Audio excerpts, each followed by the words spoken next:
Astro సిండికేట్లో మీ personal and business promotions కోసం కింది నెంబర్కు కాంటాక్ట్ చేయండి.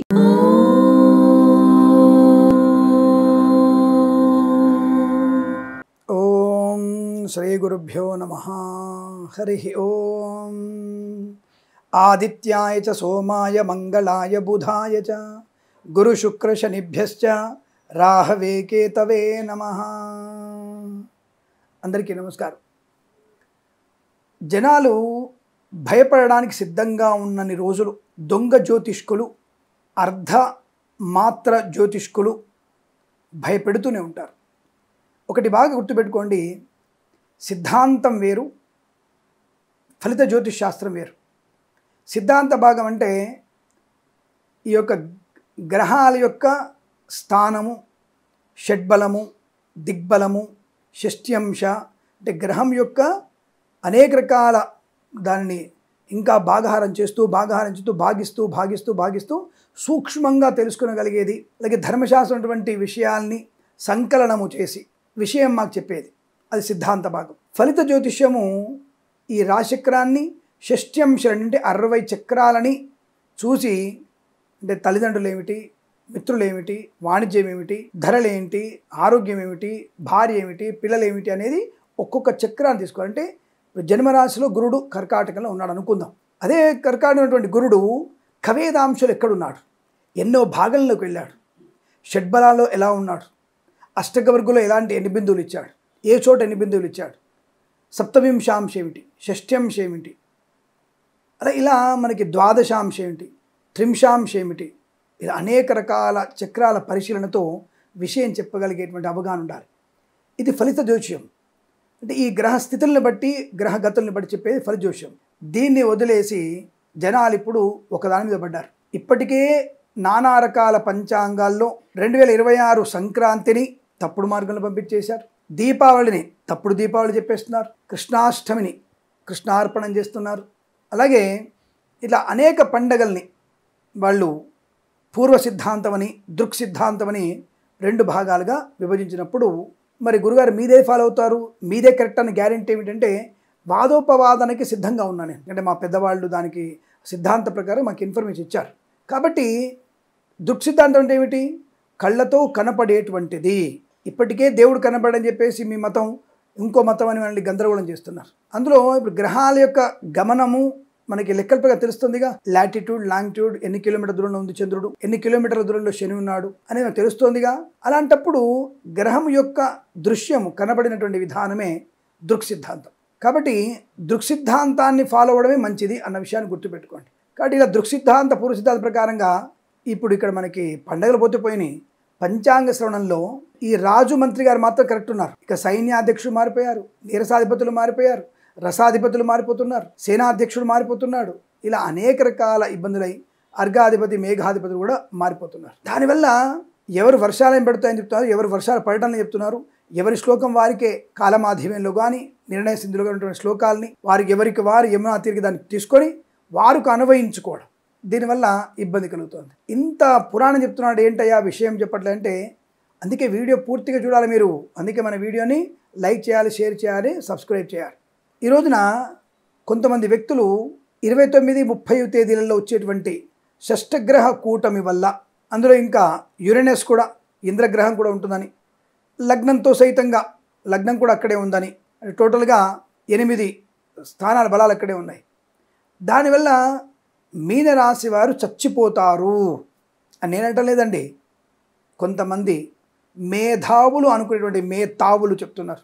మేక స్తన్యం అంటే మేక గొంతుకి స్తన్యం ఉంటుంది కదా, అటువంటి వ్యక్తులు చెప్తున్నారు మీరు చనిపోతారని. అంటే కొద్దిగా బుద్ధి ఉందారా మీకు ఏమన్నా? ఎందుకు చనిపోతారా?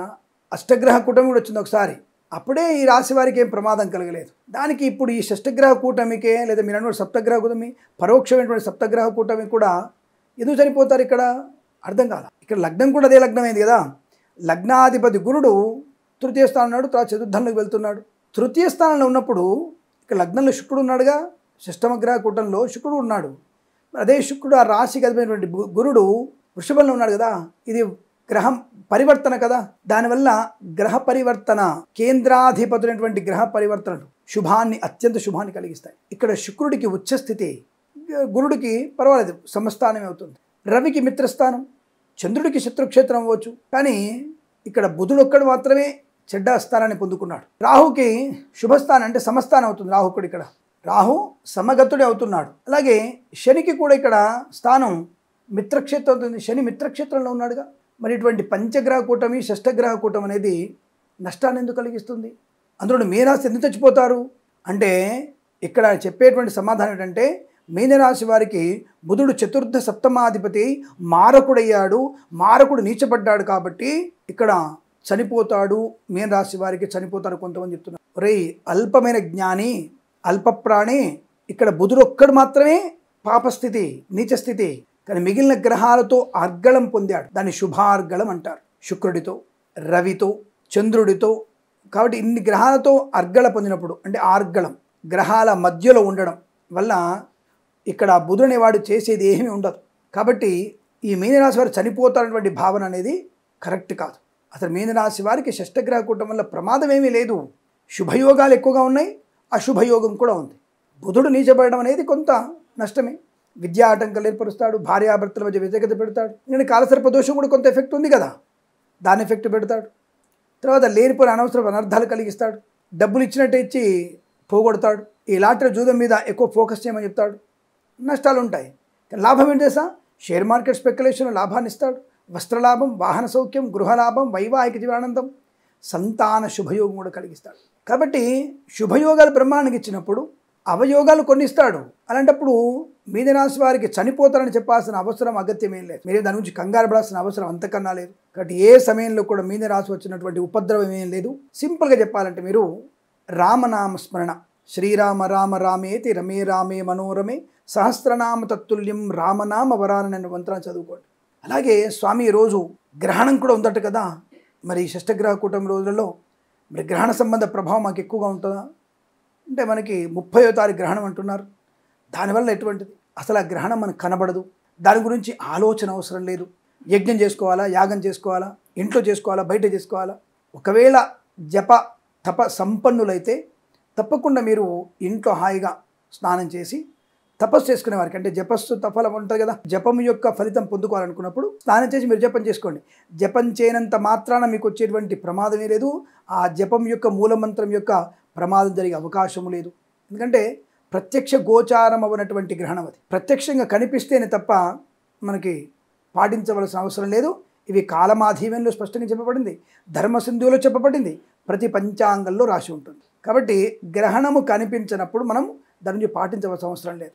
కాబట్టి మీనరాశి వారికి గ్రహణం వల్ల కూడా మరణం వచ్చే అవకాశం లేదు. మరి ఎందుకురా ఇటువంటి వెధవలు? మరి గ్రహణం రోజున 30వ తారీఖు మరణము, షష్టగ్రహ కూటమి వల్ల మరణం అని ఎందుకు చెప్తున్నారు? కాబట్టి అది ఆలోచించండి. అటువంటి ప్రమాదం అయితే ఈ రాశి వారికి లేదు. అంటే మీరేమీ భయపడవలసిన అవసరం లేదు. ఆనందమయ శుభజీవనం, ఐశ్వర్యం. ఈ సంవత్సరంలో వివాహం కాని వారి వివాహం, సంతానం లేని వారికి సంతానం, అలాగే గృహం లేని వారికి గృహయోగం, ఉద్యోగం లేని వారికి ఉద్యోగ లాభం తప్పకుండా పొందుకుంటారు. ఆర్థిక పరిస్థితి బాగా ఉంటుందనే విషయాన్ని గుర్తించండి. కంగారు పడాల్సిన అవసరం లేదు. ఇటువంటి తప్పుడు వ్యక్తుల యొక్క సమాచారం నమ్మి మిమ్మల్ని మీరు బుర్రపాటు చేసుకోకండి, కంగారు పడకండి, టెన్షన్ పడకండి. ఆ విషయంలో మీరు ఎటువంటి ఆందోళన పడక్కర్లేదు అన్న విషయం గుర్తించండి. రామనామస్మరణ మీకు శుభాన్ని కలిగిస్తుంది, అటు పాటించండి అని తెలియజేసుకుంటూ సర్వే జన సుఖినో భవంతు. ప్రేమతో మీ కిరణ్ శర్మ.